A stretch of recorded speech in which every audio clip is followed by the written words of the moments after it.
হযরত বিলাল হাবশী রাদিয়াল্লাহু আনহু মসজিদে নববীর স্থায়ী মুয়াজ্জিন ছিলেন।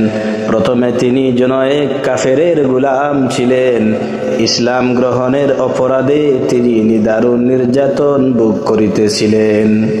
চরম মুসলিম বিদ্বেষী উমাইয়া ইবনে খালফ গ্রীষ্মের দুপুরে মরুভূমির বালুকারাশির উপর চিৎ করিয়া শুয়াইয়া তাহার বুকের উপর প্রচণ্ড একখানা পাথর চাপাইয়া দিত, যেন তিনি নড়াচড়া করিতে না পারেন। এই অবস্থায় সেই পাষাণ হৃদয় উমাইয়া তাহাকে বলিত, হয়তো তুমি এইভাবে ছটফট করিয়া মৃত্যুবরণ করো, না হয় বাঁচিবার আকাঙ্ক্ষা থাকিলে ইসলাম ত্যাগ করো। তিনি ওই মর্মান্তিক অবস্থায় পতিত হইয়াও মুখে শুধু আহাদ আহাদ শব্দ উচ্চারণ করিতেন, অর্থাৎ একমাত্র আল্লাহই আমার উপাস্য। রাত্রিবেলায় লৌহের শিকলে আবদ্ধ করিয়া তাহাকে পেটানো হইত এবং পরের দিন ওই ক্ষত বিক্ষত শরীরকে মরুভূমির উত্তপ্ত বালুর উপর শুয়াইয়া এমন অসহ্য যন্ত্রণাদায়ক শাস্তি দিত, যেন তিনি সেই অবস্থায় ইসলাম ছাড়িয়া দেন অথবা ছটফট করিতে করিতে মৃত্যুমুখে পতিত হন। পালাক্রমে একাধিক শক্তিশালী কাফির তাহাকে শাস্তি প্রদান করিত। একবার উমাইয়া, আবার আবু জেহেল, অন্যবার কোনো পাষণ্ডের নম্বর আসিত এবং প্রত্যেকে শাস্তি দিতে গিয়া নিজের সম্পূর্ণ শক্তি ব্যয় করিত। একদিন হযরত আবু বকর সিদ্দিক রাদিয়াল্লাহু আনহু তাহার ওই দুরাবস্থা দেখিয়া তাহাকে খরিদ করিয়া আজাদ করিয়া দিলেন।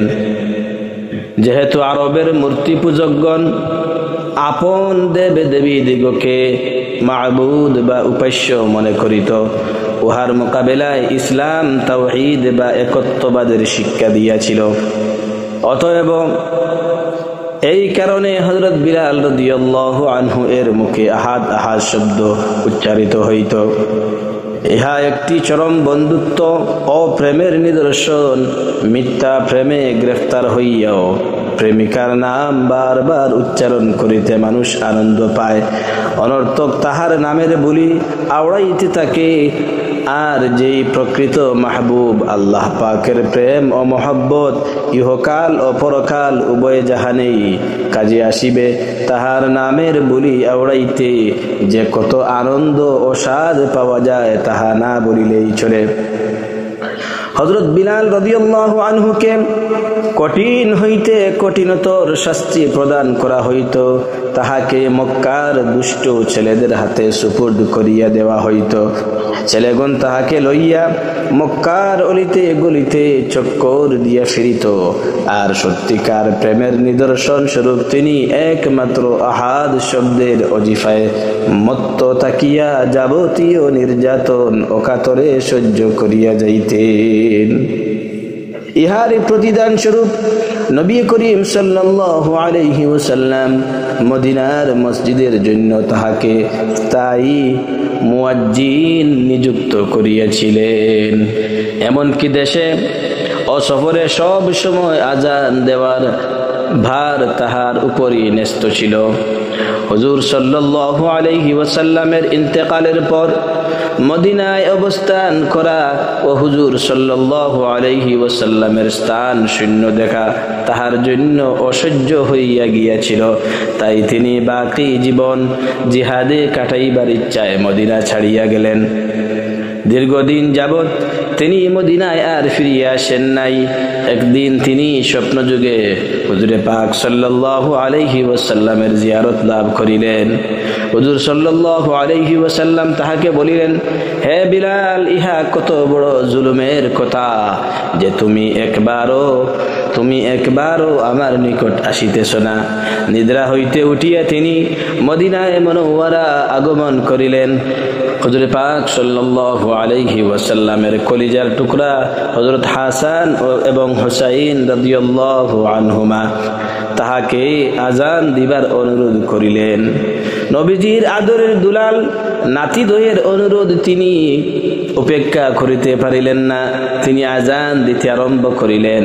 আর সঙ্গে সঙ্গে অনেক বৎসর পর প্রিয় নবীজি সাল্লাল্লাহু আলাইহি ওয়াসাল্লামের জামানার আজানের শব্দ শুনিয়া মাত্র সারা মদিনায় এক মর্মস্পর্শী সুখের রোল পড়িয়া গেল।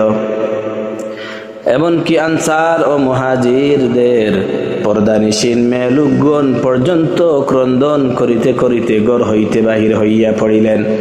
কিছুদিন সেখানে অবস্থান করার পর তিনি আবার মদিনা ছাড়িয়া চলিয়া গেলেন এবং 20 হিজরিতে দামেস্ক নগরে ইন্তেকাল করেন।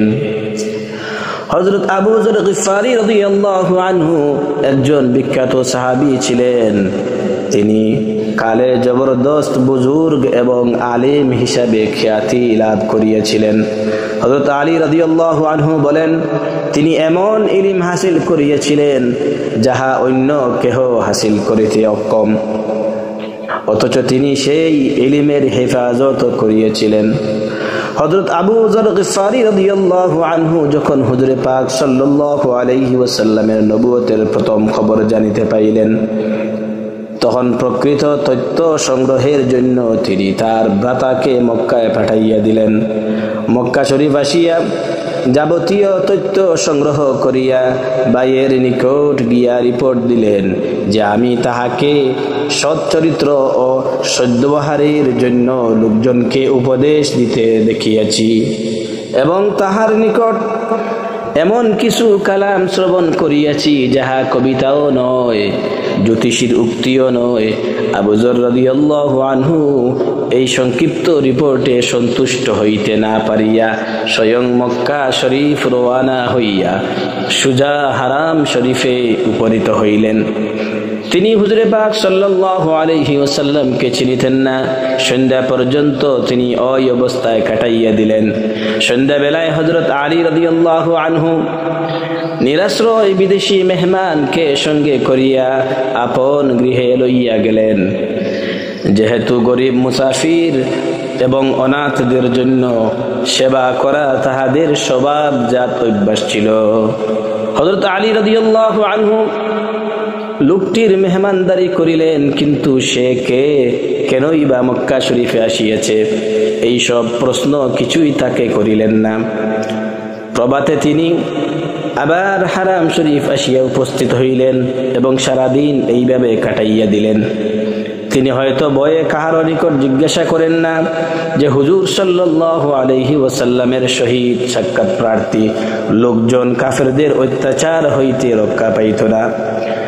দ্বিতীয় দিন হযরত আলী রাদিয়াল্লাহু আনহু ভাবিলেন, লোকটি হয়তো আজও কাজ সারিতে পারে নাই, তাই তিনি আজও তাহাকে সঙ্গে করিয়া বাড়ি নিয়ে গেলেন এবং খাওয়া শুয়ার ব্যবস্থা করিলেন। কিন্তু অদ্যও তিনি লোকটির আগমনের কথা কিছুই জিজ্ঞাসাবাদ করেন নাই। তৃতীয় দিন হযরত আলী রাদিয়াল্লাহু আনহু তাহাকে আবার বাড়ি লইয়া গেলেন এবং জিজ্ঞাসা করিলেন, ভাই তুমি কি কাজে মক্কা শরীফ আগমন করিয়াছ? হযরত আবু যর রাদিয়াল্লাহু আনহু প্রথমে কসম দিয়া বলিলেন, ভাই সত্যকে গোপন না করিলে আমি বলিতে পারি। অতঃপর আলীর নিকট নিজের উদ্দেশ্য বর্ণনা করিলেন। হযরত আলী বলিলেন, তিনি নিঃসন্দেহে আল্লাহর নবী।